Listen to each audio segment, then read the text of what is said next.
Okay, students, myself Rajesh Kumar, faculty of अध्ययन the effort in mechanical branch. और जहाँ तक तुम लोग का बात है, जेएसएससी और जेई का जो वैकेंसी निकला हुआ है उसके रिगार्डिंग हम लोग प्रिपरेशन कराएंगे। स्पेशली मेरा जो कंसर्न फील्ड है वो है मैकेनिकल। ठीक है, जो आपको बेसिक इंजीनियरिंग में सारा चीज़ देख रहे होगे, सिलेबस आपको मालूम ही होगा, आप लोगों ने फॉर्म फिलअप किया है, सिलेबस डाउनलोड किया होगा, सारा चीज़ ऑलरेडी अवेलेबल है। तो हम लोग अध्ययन द एफर्ट के थ्रू हम लोग जेएसएससी का, स्पेशली जेई जो जूनियर इंजीनियर का पोस्ट है, जो स्पेशली कंडक्ट होने जा रहा है एग्जाम, तो उसके रिलेटेड हम मैकेनिकल में सब्जेक्ट्स जो हैं सिलेबस 1 बाय 1 आप लोग को कवर करेंगे।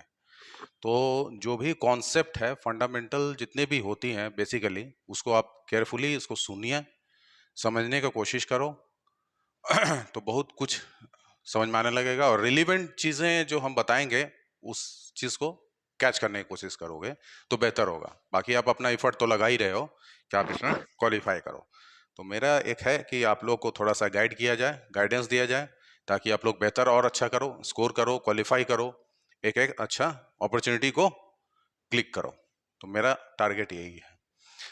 तो जहाँ तक बात है मैकेनिकल पार्ट में, तो हम लोग अभी डील करेंगे, आपका फ्लूइड मैकेनिक्स है जिस पे हम लोग अभी चर्चा करेंगे या डिस्कस करेंगे, फ्लूइड मैकेनिक्स। उसके बाद है थर्मोडायनेमिक्स, मैन्युफैक्चरिंग, मटेरियल साइंस, इस तरह के कई सारे सब्जेक्ट्स हैं, 4-5 सब्जेक्ट्स हैं, छोटे छोटे टॉपिक्स हैं।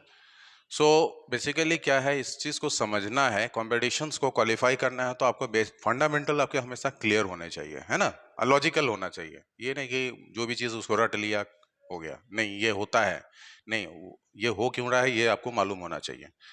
सो अभी इस पे हम लोग स्टार्ट करते हैं आपका फ्लूइड मैकेनिक्स, जो मैकेनिकल का एक बहुत इंपॉर्टेंट पेपर होता है, स्ट्रेंथ ऑफ मटेरियल की तरह, जैसे आप लोगों ने पढ़ा भी है ना, strength of materials, fluid mechanics, उसके अलावा थर्मोडायनेमिक्स, थर्मल इंजीनियरिंग जिसे हम लोग और भी बोलते हैं थोड़ा सा और वास्ट सेंस में, फिर आपका मटेरियल साइंस भी पढ़ा है आप लोगों ने। तो जो सिलेबस में आपके हैं, कंसर्न सिलेबस में जो भी टॉपिक्स होंगे उसी रिलेवेंट आपको वीडियोस में आपको समझाया जाएगा, और क्वेश्चंस आंसर्स की भी बात आएगी तो हम लोग फिर डिस्कस भी करेंगे उस पर। Now come to the fluid mechanics. So जैसा कि हम लोग जानते हैं, फिजिक्स में भी पढ़े हुए हैं कि there are 3 states of matter, 3 states of matter.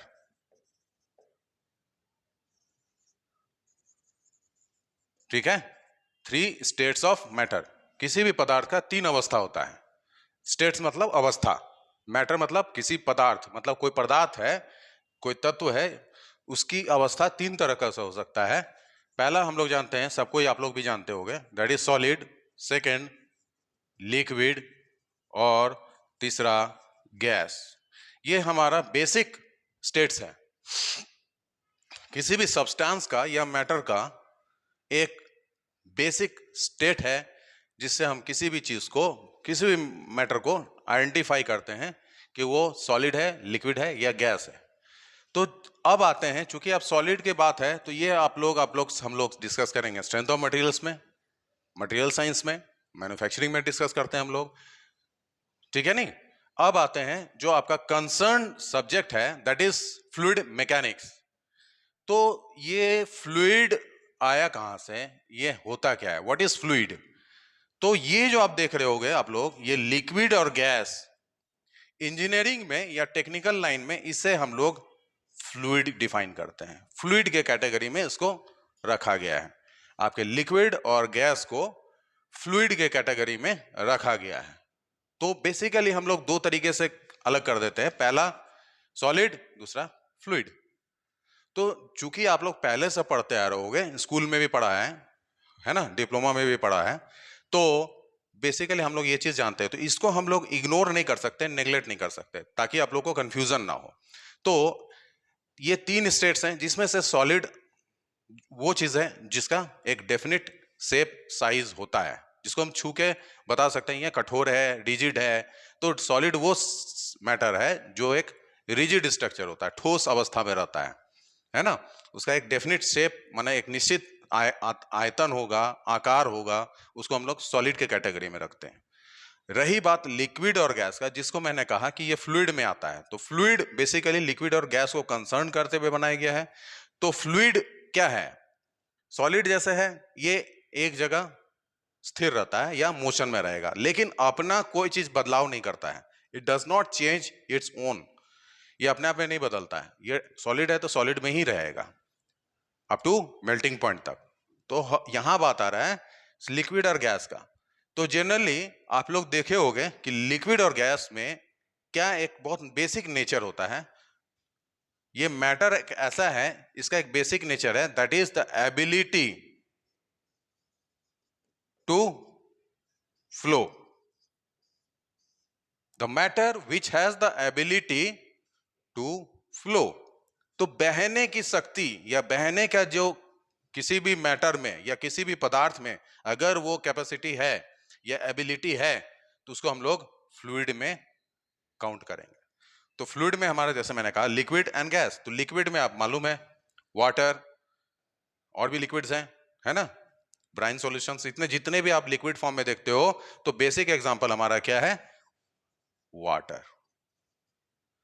Gas में आपके सही कई सारे गैसेस आएंगे, ऑक्सीजन, नाइट्रोजन, हाइड्रोजन, इस तरह के नंबर ऑफ गैसेस हैं आपको अवेलेबल हैं, आपको नाम भी मालूम होगा। तो ये दोनों चीजें फ्लो प्रॉपर्टी में आता है। तो चूंकि इनके प्रॉपर्टी क्या है? फ्लो है, जबकि सॉलिड में फ्लो प्रॉपर्टी नहीं होता, वो बहने की शक्ति नहीं है उसके अंदर, वो जहां रख दोगे वहीं रह जाएगा, वो अपने आप से इधर उधर नहीं हो सकता जब तक कि हम फोर्स नहीं अप्लाई करें। तो यहां पे ये चीज हो गया, ठीक है नहीं। रही बात लिक्विड और गैस का, तो ये जैसा कि हम बार बार बोल रहे हैं आप लोगों से कि लिक्विड और गैस में फ्लो करने की कैपेसिटी होती है, that's why we call grade into a fluid.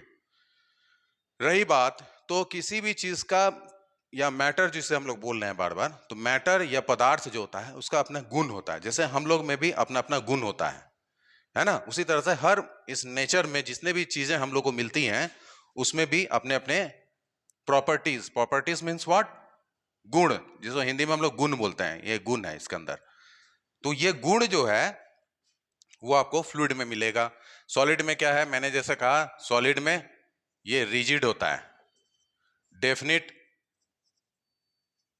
Shape होता है ना, शेप, साइज, है ना। उसी तरह से कई सारी चीजें हैं।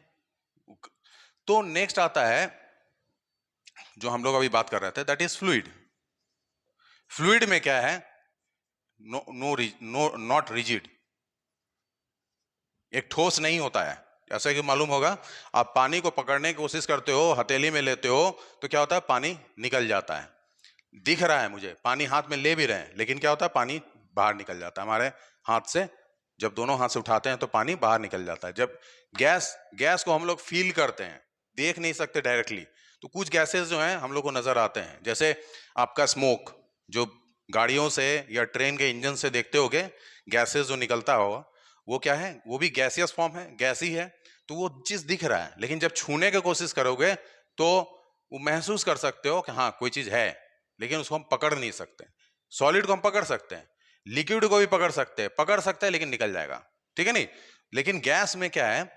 ये पकड़ नहीं सकते हैं, इससे महसूस कर सकते हैं, फील करते हैं हम लोग कि हाँ, जैसे हवा का झोंका होता है, वो क्या है? गैसियस फॉर्म है। Air is what?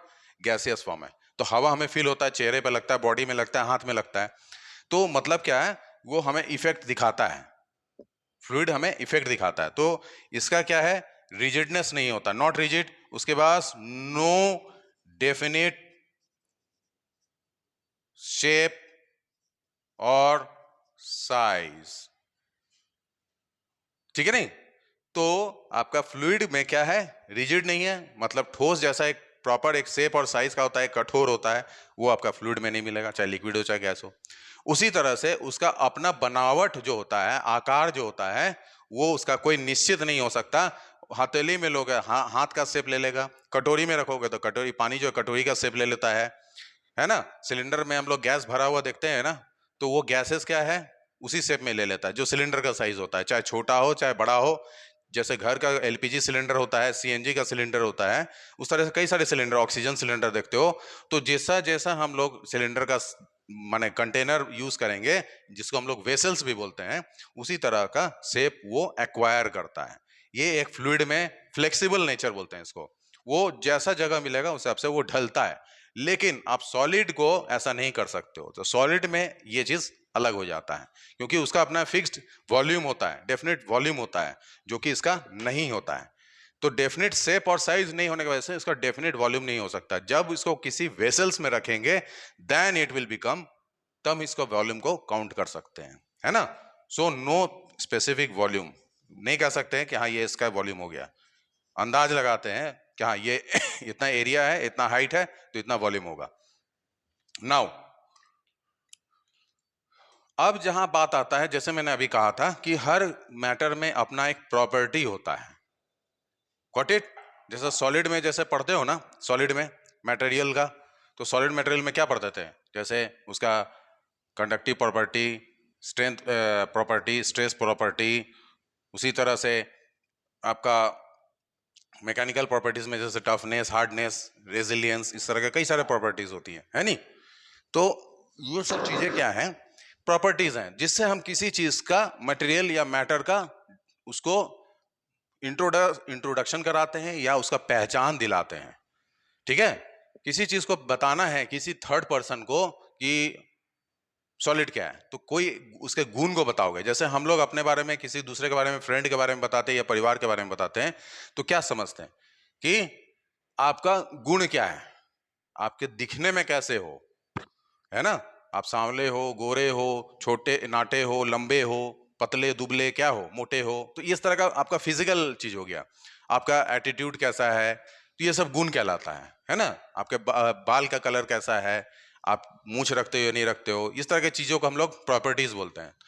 तो दीज आर द प्रॉपर्टीज। तो फ्लूइड में भी, लिक्विड और गैस की जो बात कर रहा हूं मैं, उसका अपना एक प्रॉपर्टीज होता है। तो property is what, through which we can define or any matter, we can characterize the matter. Property is that thing by virtue of which we can identify the matters. तो फर्स्ट आपका property, जैसे हम लोग कोई चीज का, मैंने कहा अभी आपको, प्रेशर, वॉल्यूम, है ना, उसी तरह से टेम्परेचर, कुछ प्रॉपर्टीज हैं जैसे। तो इस तरह से हम लोग बढ़ते हैं आगे, फिर उस तरह से आता है, फिर हमारा आगे बढ़ते जाएंगे, थोड़ा सा आगे की ओर बढ़े तो डेंसिटी। फिर डेंसिटी मतलब कौन सा डेंसिटी, तो जनरली हम लोग रो को डेंसिटी बोलते हैं, तो इसका दूसरा नाम क्या है, मास डेंसिटी। इस पर हम लोग डिस्कस करेंगे नेक्स्ट क्लास में। उसी तरह से डेंसिटी के अलावा आता है हमारे पास, आता है आपका वेट, फिर स्पेसिफिक वेट,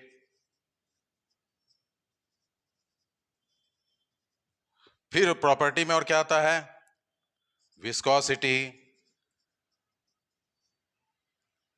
ठीक है, इसी तरह से स्पेसिफिक वेट और वेट डेंसिटी, ये दो नाम से जाना जाता है। तो इसका नोटेशन क्या होता है, स्मॉल w।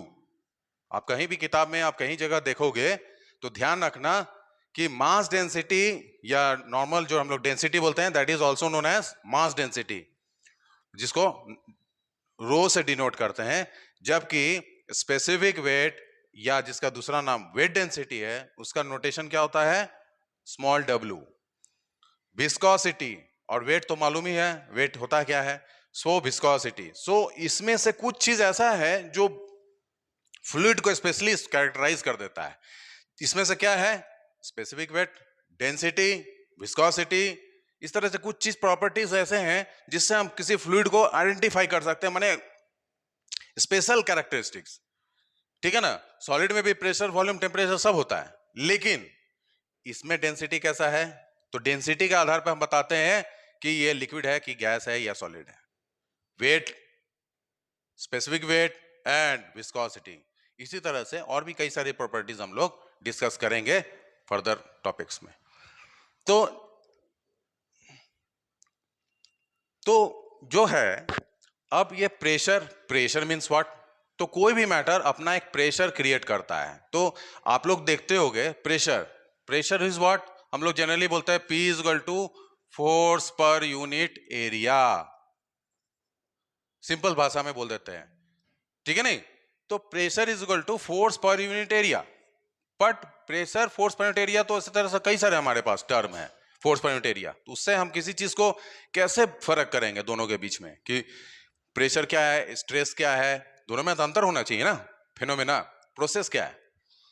तो जैसा कि आप लोगों को मालूम होगा कि प्रेशर किसी भी लिक्विड या गैस का कहाँ फील होता है, जैसे एलपीजी का सिलेंडर, जब आप ऊपर से उसका नॉब दबाते हो तो आपका गैस रिलीज करता है, तो अंदर क्या है, प्रेशराइज्ड गैस जो है लिक्विड फॉर्म में कंप्रेस करके रखा हुआ है, ठीक है? वो तो एक आपका हो गया, उसका जो सिलेंडर है वो तो ठोस है। लेकिन जैसे आप बैलून, तो बैलून जैसे आप क्या करते हो, बैलून मुंह से फुलाते हो या किसी पंप से फुलाते हैं हम लोग।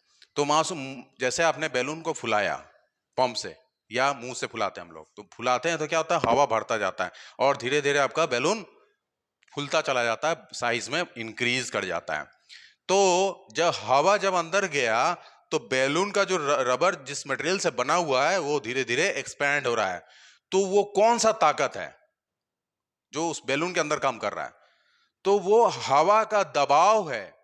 जो हम हवा अंदर डाल रहे हैं बैलून के अंदर, वो हवा का दबाव उसको एक्सपैंड करा रहा है और उस रबर जिस मटेरियल से बना हुआ है उसको ठेल रहा है बाहर की ओर, ताकि आपका बैलून साइज में बड़ा होके फैल जाए। तो वो हवा जो है वो दबाव जो बनाता है सरफेस पे बैलून के जो बना हुआ है उस पर देखोगे, बहुत ज्यादा हम लोग हवा भरते हैं तो क्या होता है, बैलून फूट जाता है। तो इसका मतलब क्या, अंदर का हवा का दबाव बाहर के दबाव से, प्रेशर से ज्यादा हो चुका है। तो मतलब उसका अब लिमिट खत्म हो गया। तो मतलब क्या मेरा कहने का है कि प्रेशर जो हम लोग जो हवा फूंक रहे थे उसके बाद बांधते हैं तो भूलते चला जाता है, तो वो हवा जो अंदर गया वो क्या करता है, उस सरफेस पे ये फोर्स है, हवा का जो दबाव है, फोर्स है, ताकत जो है, उसके हर यूनिट एरिया में अप्लाई करना शुरू करता है। मान लो बैलून का सरफेस, ये एक बैलून है आप देख रहे हो, okay, this is the balloon. तो ये जो है आपका हवा का जो है एक्शन होगा फोर्स का, वो परपेंडिकुलर टू द सरफेस होता है हमेशा, याद रखोगे आप लोग कि प्रेशर जो होता है उसका जो फोर्स हम लोग बात करते हैं, that force is always perpendicular to the surface, it always acts normal to the surface, not parallel to the surface. So pressure is always acting normal to the surface, so this is nothing but a force per unit area। तो इससे क्या समझ में आया कि balloon में जब हवा नहीं भरे थे तो बैलून एक छोटा सा पिचका हुआ रूप में था, इन्फ्लेटेड और डिफ्लेटेड होता है, इंग्लिश में हम लोग उसे इन्फ्लेटेड फॉर्म बोलते हैं, और हवा जब निकला हुआ रहता तो पिचका हुआ रहता तो उसको डिफ्लेटेड बोलते हैं। तो इन्फ्लेट जब कर जाता है या फुला देते हैं तब इसका रूप बढ़ जाता है, साइज बढ़ जाता है, और जब नहीं भरते हैं तो ये छोटा सा रहता है, इस तरह से पड़ा रहता है।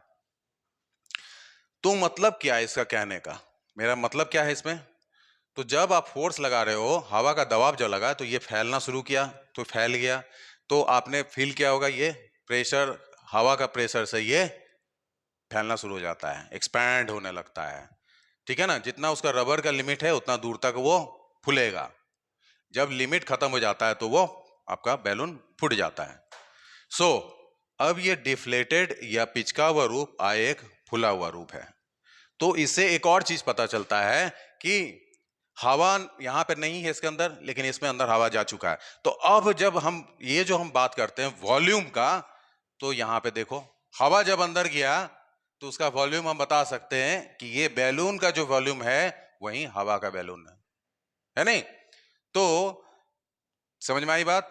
तो बैलून का जो वॉल्यूम बनेगा, वॉल्यूम ऑफ बैलून आपका जो रहेगा, दैट इज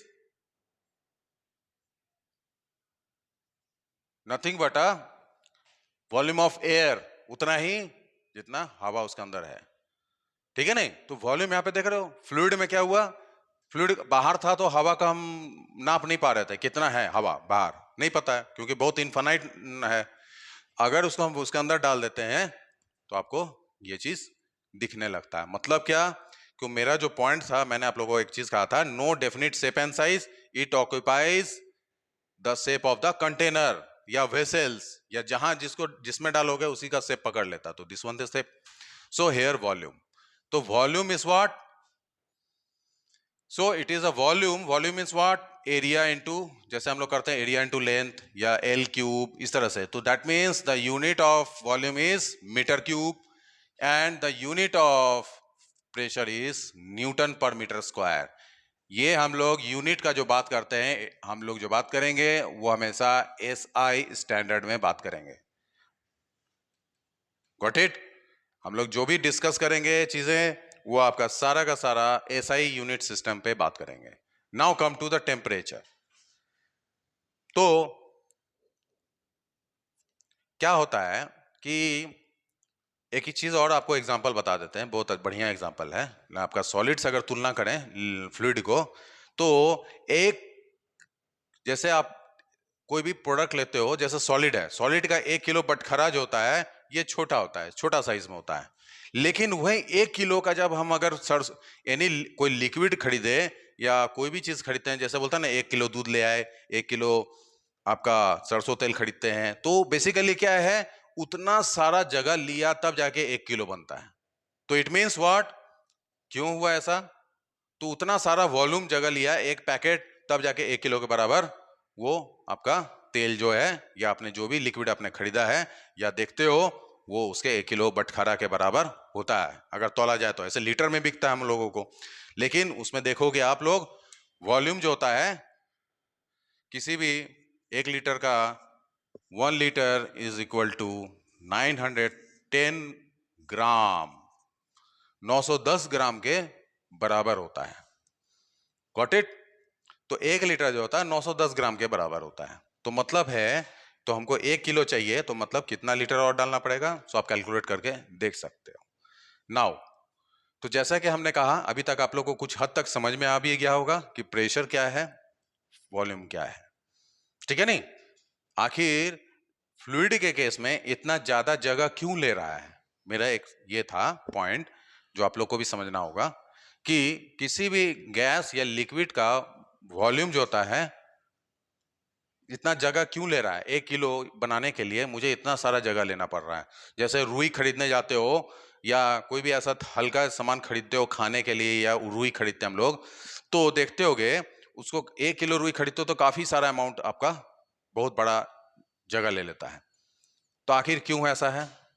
बेसिकली रीजन क्या है कि लिक्विड या गैस के केस में आपका बॉन्ड्स जो होता है वो काफी दूर दूर होते हैं, they are at far distance, जबकि सॉलिड में सब एक दूसरे से पास पास होते हैं। ये तो पता ही होगा आप लोगों को कि सॉलिड के केस में बॉन्ड्स जो होते हैं, मेटालिक बॉन्ड्स, वो काफी आपस में ओवरलैप्ड होते हैं, जबकि लिक्विड और केस में थोड़ा सा दूर होते हैं, और गैस के केस में उससे भी ज्यादा दूर होते हैं, they are more far away from each other. इसीलिए लिक्विड को हम लोग जैसे बर्फ बनाते हैं तो एक पर्टिकुलर टेम्परेचर पर ठंडा करते हैं, तब जाके वो पानी जो है बर्फ में, सॉलिड में कन्वर्ट हो सकता है।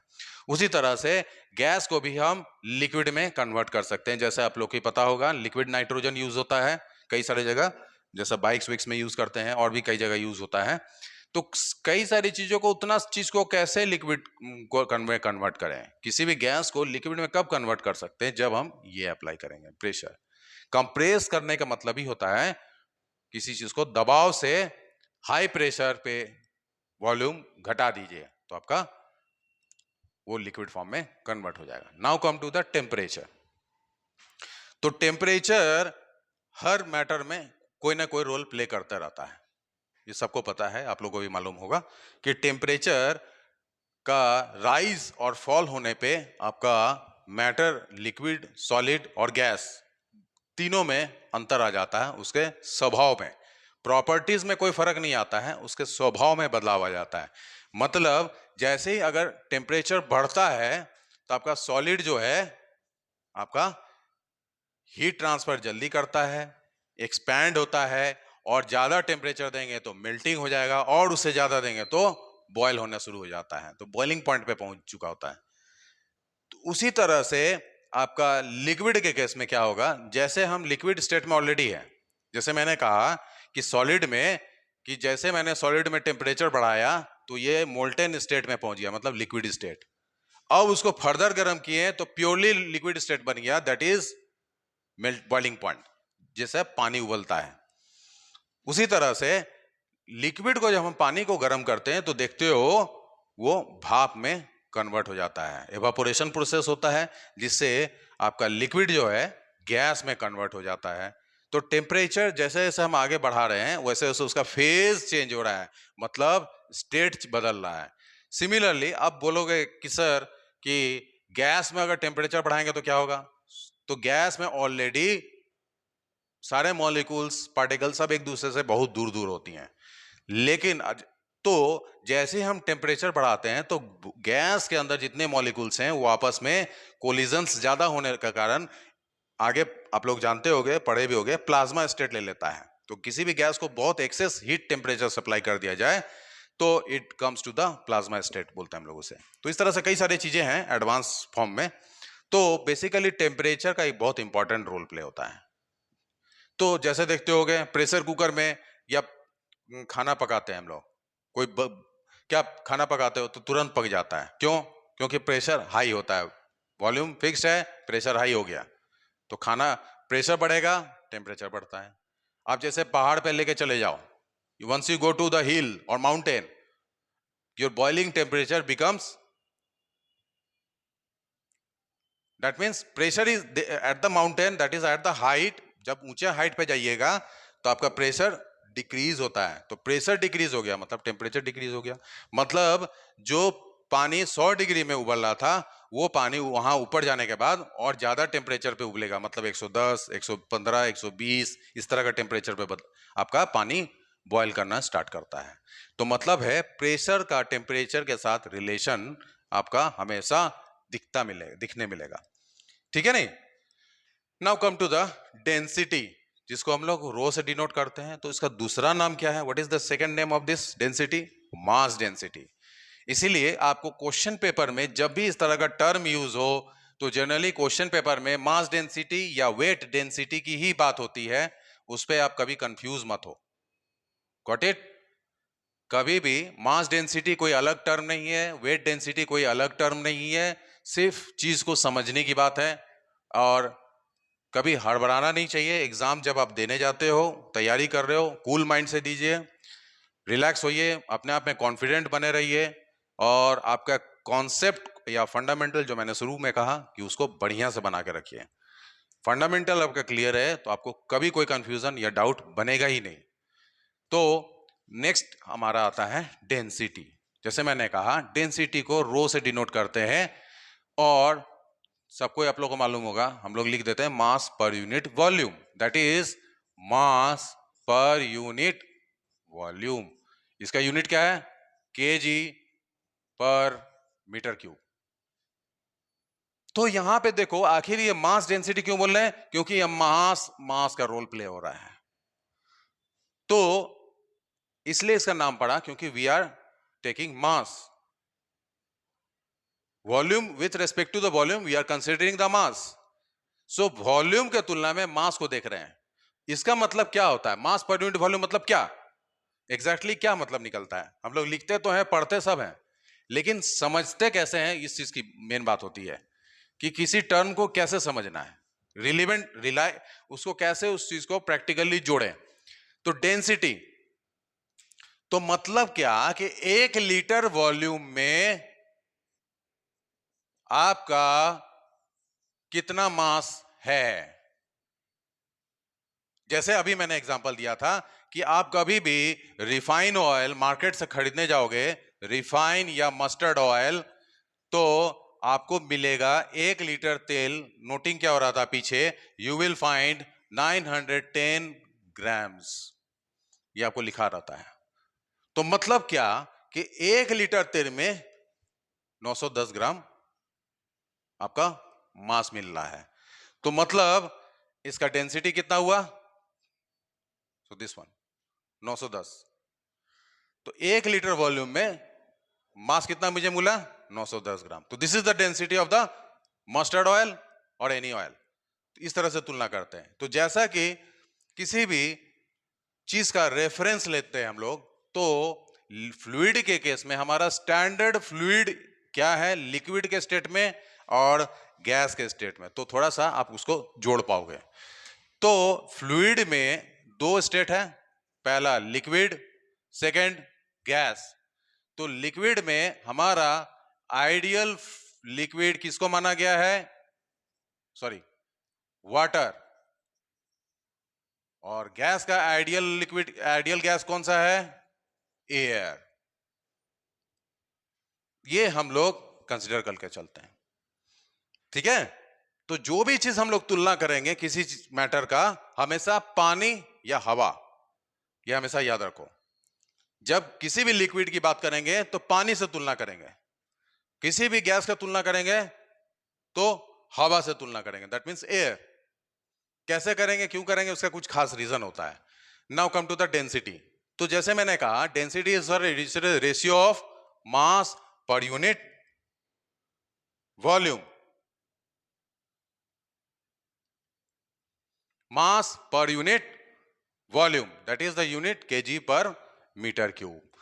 तो जैसा कि हम लोग स्टैंडर्ड, अगर हम डेंसिटी की बात करें तो हम लोग हमेशा फ्लूइड में सी लेवल पे जो डेंसिटी हमें मिलता है that is 1000 KG per metre cube होता है। तो सी लेवल मतलब सी लेवल पे जो डेंसिटी हम लोग को मिल रहा है, density of air, that is 1000 KG per metre cube. तो पानी का in terms of water sea level पे, तो डेंसिटी ऑफ वाटर क्या है? 1000 केजी पर मीटर क्यूब। तो हम लोग जब भी तुलना करेंगे डेंसिटी का किसी भी मैटर का, तो हमेशा पानी के तुलना में बात करते हैं। जैसे कभी देखते होगे पानी में तुम कोई भी तेल डाल देते हो तो बोलते हैं ना कि तेल जो है पानी के ऊपर तैर रहा है। तो इट मीन्स व्हाट? किसका डेंसिटी हाई है? तो तेल का डेंसिटी हाई है। जैसे अभी देखा तुम लोगों ने, तो यहां 1000 है, उसका 910 ही ग्राम है। तो आपको समझ में आ गया होगा किसका वेट हल्का है। तो तेल का वजन हल्का हो गया, आपका पानी का वजन डेंसिटी ज्यादा हो गया। सो density of any fluid, that is liquid or gas, we will consider ideal as water for liquid state and air as ideal for gaseous state. तो ये आपको डाटा याद रखना होगा। 1000 केजी पर मीटर क्यूब होता है density of water at sea level. उसके बाद हम लोग बात करते हैं जिसको हम लोग मास डेंसिटी बोला अभी आप लोगों से। Now come to the weight. Weight is what? It is the force which acts towards the centre of gravity. तो W वेट, ठीक है नहीं? तो वेट जो है mass into this gravity, acceleration due to gravity and mass of this product is called weight. तो mass आपको जैसे मालूम है, मास कितना होगा तो कहां से निकालेंगे? तो from that volume based, density based, इससे आप निकाल सकते हो multiplied by acceleration due to gravity, you can find the this. So weight of this any fluid is in Newton. Come to the weight, that is specific weight या weight density, जिसको मैंने कहा small. तो ये होता क्या है? Small w, that is specific weight, और weight density is the ratio of total weight per unit volume. Total weight per unit volume, तो वेट अपॉन वॉल्यूम। तो अगर लिक्विड है तो लिक्विड, गैस है तो गैस। तो यहां पे देख रहे हो वॉल्यूम के रेस्पेक्ट में उस गैस या लिक्विड का कितना वेट कंटेन कर रहा है। जैसे डेंसिटी के टर्म में आपने देखा कि वॉल्यूम के 1 लीटर वॉल्यूम में कितना मास कंटेन कर रहा है। तो you know very well what is the difference between mass and weight. तो मास जो होता है क्या होता है? Mass is nothing but it is a self contained matter which is always constant, which is always constant. ये हमेशा fix रहेगा. किसी भी बॉडी का वजन, जैसे तुम्हारा वजन, किसी सामान का वजन जो होता है वो मास जो होता है फिक्स्ड होता है, लेकिन आपका वेट जो होता है ये ग्रेविटी के कारण रोल प्ले होता है. तो ग्रेविटी में जैसे जैसे ग्रेविटी चेंज होगा वैसे वैसे आपका वेट बदलता है, लेकिन मास कभी नहीं बदलता. जैसे आप लोगों ने स्कूल में पढ़ा होगा कि किसी एस्ट्रोनॉट या कोई भी ऑब्जेक्ट का वेट जो है अर्थ में इतना है तो मून में जाके कम क्यों हो जाता है. ये आपने क्वेश्चन पढ़ा होगा, ये रीजनिंग क्वेश्चन होता है स्कूल में. तो आप लोगों को पता होगा, पढ़ा भी है, आप लोगों जानते भी होंगे कि वेट जो होता है क्या होता है कि चूंकि एक्सेलरेशन जी का वैल्यू अर्थ में ज्यादा है, दैट इज 9.81, जबकि मून उसका 1/6 होता है ना. अर्थ के ग्रेविटी से 1/6 होता है, 1/6 हिस्सा होता है. So that's why we go for the weight. तो मास जो होता है, बॉडी, किसी एस्ट्रोनॉट का वेट जो होता है किसी भी प्लेनेट में जाए उसका वेट, मास कभी नहीं घटता. मास हमेशा वही 65 किलो का अगर है तो 65 किलो ही रहेगा. लेकिन जैसे ही अपना प्लेनेट से बाहर निकले हम लोग, आपका हर प्लेनेट का ग्रेविटेशनल एक्सेलरेशन जो होता है वो हर जगह अलग अलग होता है, इसके कारण वेट बदल जाता है. मास कभी नहीं बदलता, वेट बदलता रहेगा. So in case of specific weight और weight density, it is the ratio of weight per unit volume. So as per the SI unit system, the unit of the specific weight is Newton per meter cube. Got it? So इस तरह से हम लोग, आपको समझ में आ रहा होगा कि हम क्या कहना चाह रहे हैं आप लोगों से. So next class I will deal with the further topics or properties of the fluid, that is viscosity, because in viscosity we will discuss about the dynamic viscosity, kinematic viscosity.